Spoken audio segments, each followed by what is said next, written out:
पाहूया संसदेच्या कामकाजाचं थेट प्रसारण.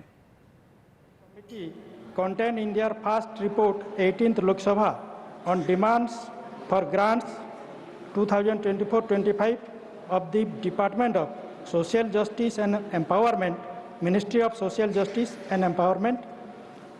Second, 13th report on the action taken by the government on the recommendations of the committee contained in their sixth report, 18th Lok Sabha, on demands for grants 2025-26 of the Department of Empowerment of Persons with Disabilities, Ministry of Social Justice and Empowerment. Thank you, sir. Thank you.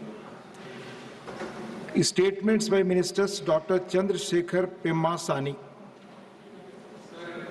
Para 5 of Appendix 1 of Delegation of Financial Power Rules 2024, I would like to lay statements regarding withdrawal of funds from Contingency Fund of India by the Ministry of Telecommunications for expenditure in respect of SATCOM monitoring facility project and to provide loan to MTNL for servicing of the sovereign guarantee bonds of series 7C, 7D and 8B respectively. Thank you. Shrimati नीमू बेन जयंती भाई बंभनिया.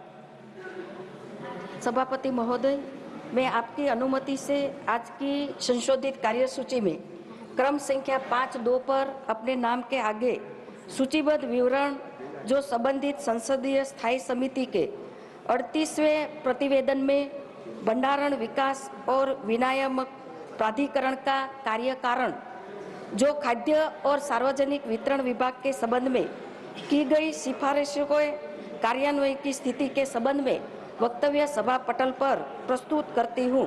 धन्यवाद महोदय. लोकसभेत विरोधकांच्या गदारोळातच काल हानिकारक आणि आर्थिक नुकसान करणाऱ्या ऑनलाईन खेळांवर प्रतिबंध घालणाऱ्या ऑनलाईन गेमिंगचा प्रचार आणि नियमन विधेयक 2025 हे विधेयक मंजूर करण्यात आलं. या विधेयकातील तरतुदी ई क्रीडा आणि समाज माध्यमांवरील ऑनलाईन खेळांना प्रोत्साहन देणाऱ्या आहेत, तर पैसे लावून खेळल्या जाणाऱ्या हानिकारक ऑनलाईन मनी गेमिंग सेवा, जाहिराती आणि त्यांच्याशी संबंधित आर्थिक व्यवहारांवर बंदी घालणाऱ्या आहेत, असं हे विधेयक मंजूर करताना इलेक्ट्रॉनिक्स आणि माहिती तंत्रज्ञान मंत्री अश्विनी वैष्णव यांनी सांगितलं.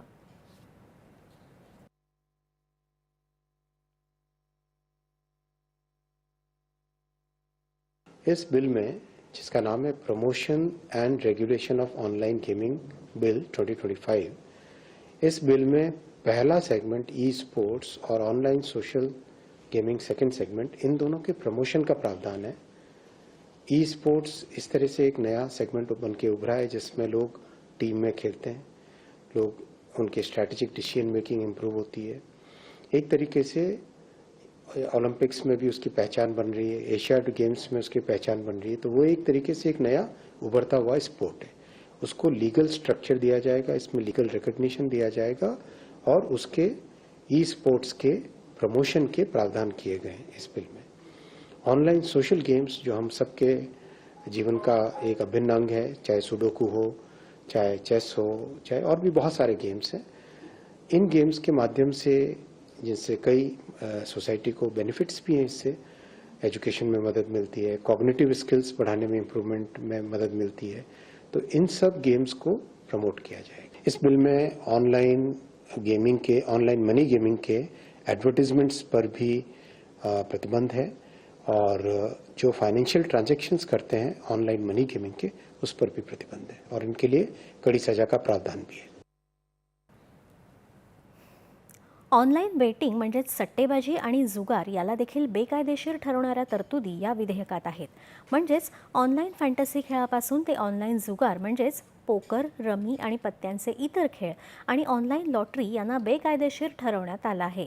या खेळांच्या व्यसनानं होणारी हानी, आर्थिक नुकसान आणि ऑनलाईन मनी गेमिंगमध्ये फसवणूक झाल्यामुळे होणाऱ्या आत्महत्या रोखण्यासाठी, संबंधित गंभीर परिणाम रोखण्यासाठी हे विधेयक अत्यंत महत्त्वाची भूमिका बजावू शकतं, असं वैष्णव यांनी म्हटलं आहे. कौशल्य, संधी किंवा दोन्हींवर आधारित असले तरीही ऑनलाईन मनी गेम ऑफर करणं, ते चालवणं किंवा उपलब्ध करून देणं यावर पूर्ण बंदी, सर्व प्रकारच्या माध्यमांमध्ये मनी गेमिंगच्या जाहिराती आणि प्रचारावर तसंच ऑनलाईन मनी गेमशी संबंधित आर्थिक व्यवहारांवर बंदी घालण्यासह बँका आणि पेमेंट व्यवस्थांना अशा पेमेंटवर प्रक्रिया करण्यासाठी मनाई करण्यात आली आहे. प्रमुख कलमांखाली गुन्हे दखलपात्र आणि अजामीनपात्र असतील, तसंच कारावासाची आणि दंडाची तरतूद यात आहे. दुसरीकडे भारतात स्पर्धात्मक खेळाचा प्रकार म्हणून ई खेळांना कायदेशीर मान्यता देण्यासाठी ई खेळाशी संबंधित कार्यक्रमांच्या आयोजनासाठी क्रीडा मंत्रालय मार्गदर्शक तत्त्व आणि मानकं तयार करणार आहे. ई खेळांच्या विकासासाठी प्रशिक्षण अकादमी, संशोधन केंद्र आणि तंत्रज्ञान मंचाची तसंच ऑनलाईन गेमिंग प्राधिकरणाची स्थापना करण्याची तरतूदही यात आहे.